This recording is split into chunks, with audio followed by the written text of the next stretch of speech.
Chapter 24. The next game. And the next. Game after game, if you could call these bloodbaths games. Each time I played catch-up, always the beast Kryak was there before me, always he controlled the playing field. His powers were greater than mine. He toyed with me. Mocked and ridiculed me. Worlds died and the galaxy grew emptier and years passed, centuries, millennia, and always I saved only a few, never all. I could never find the winning move. My concern for the innocent wouldn't let me walk away. Or was it just my ego? There had to be another way. I had beaten Father after a long while. There had to be another way. How had I beaten Father? By possessing a talent he lacked. But music would not stop Kryak. At last I lit my engines in the wreckage of yet another planet and escaped into zero space with Kryak's triumphant howls in my ears. No more. No more game. Not until I found a way. I flew for a long time, longer than I had ever stayed in zero space before. I emerged finally at a far edge of the galaxy, billions of light years from the populated core of old systems and old planets.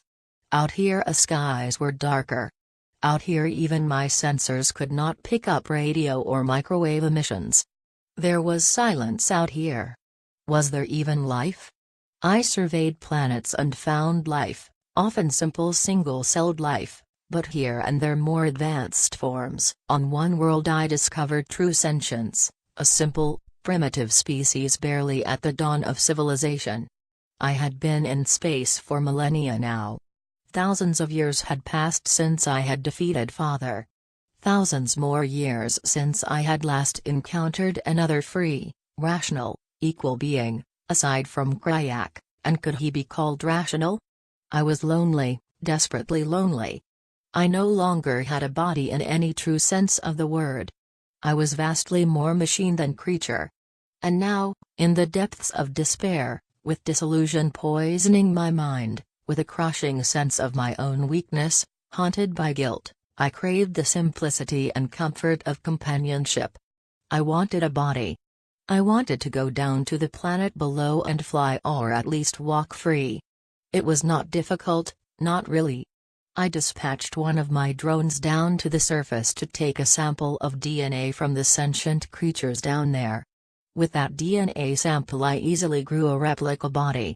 The harder question was how I might inhabit that form. There was no chance, no possibility of using the creature's own biological brain to store all that I was. My own brain contained hundreds of times the data capacity of that simple organ. How to carry myself into the creature? I would have to edit my data. Reduce it down to what mattered most, the ideas, facts, images, memories that were most vital. It would mean that, for a while at least, there would be two of me, the complete unabridged Ellimist, and a sort of sketch of myself. I spent a year deciding what should and what should not be placed into the limited biological creature I'd cloned. It was a wonderful year. A year of learning. For what could be more deeply educational than poring over all you know and deciding what truly matters? In the end what I placed inside the creature was me. Tumen. The Ketran gamer. I kept the child me. Strange, but all these years later, all these battles later, it was Tumen I valued most. I brought Agela's memory, my one great love. And I carried Lakofa with me, too, for his skepticism, his integrity, and his sense of humor. And to my surprise I found I could not do without Menno. Rebellion, too, was something I needed. I took sketch memories, overviews without detail, intuitions. Strange, but I did not wish to edit out all the terrible things.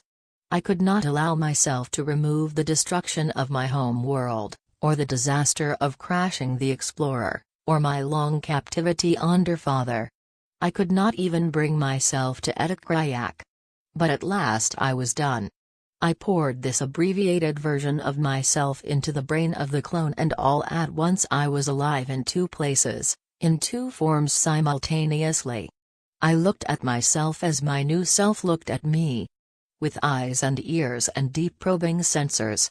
I observed the biological me. I was a strong beast standing firmly on four hooved legs. I had a slender upper body, not so much different from my own Ketran torso, but with only 2 arms and no wings at all. The 4 eyes were familiar, but on this creature Revolution had invented the wonderful device of movable stalks so that 2 of the eyes could be aimed in divergent directions. I had shaggy blue and tan fur and a tail weapon of limited utility. I ate by running, by crushing grasses within my hollow hooves and digesting bulk and nutrients. I had no mouth. At the same time I looked at the older, fuller me, the machine spacecraft me, through 2 large eyes and 2 stalk eyes. I seemed vast and overwhelming and complex.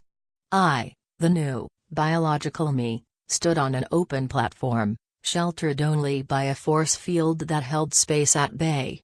The old me was a machine, there was no denying that. I could still see a wizened, aged, desiccated Ketran enmeshed in the gears, so to speak, but the soaring crystal spars and titanium machines and composite engine housings and weapons systems extended now for a mile or more. It made me sad, somehow, to really see myself from the outside. In my mind's eyes I was still a Ketran male. To any other eye I was a terrifying device of unrivaled power. The me that was the clone flew down to the planet. I landed in a wild, untamed wilderness of tall blue grass and fantastically colored trees. I sent my shuttle back into orbit and tried out my legs. Wonderful! With each step I tasted the earth. My nose filled with the scents of flowers, filled my brain. It had been so long since I had smelled anything. The body was supple, swift, strong. The tail could be used to stab at anything approaching me from behind. I was no fool, I knew this tail meant there were predators in this ecosystem, but I was not overly concerned. I carried a small beam weapon strapped around my waist and adapted for my physical hands.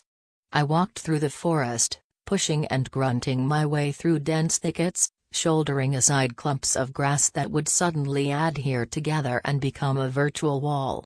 I had a goal. I had surveyed the planet and knew it well. I emerged from the forest into a openness, a field where the grass had been hacked down to form a sort of rough lawn. Simple habitations had been created by scooping out shallow bowls in the ground and half covering them with graceful thatched roofs. I stepped into the open. 3 of my fellow blue-tan creatures were within 100 yards. Their reaction to me was instantaneous. They charged me at top speed, surrounded me, and twisted around awkwardly to aim their pointed tail blades at me. 3 stubby blades quivered nervously within a few feet of my vulnerable throat. Not quite the welcome I'd been hoping for.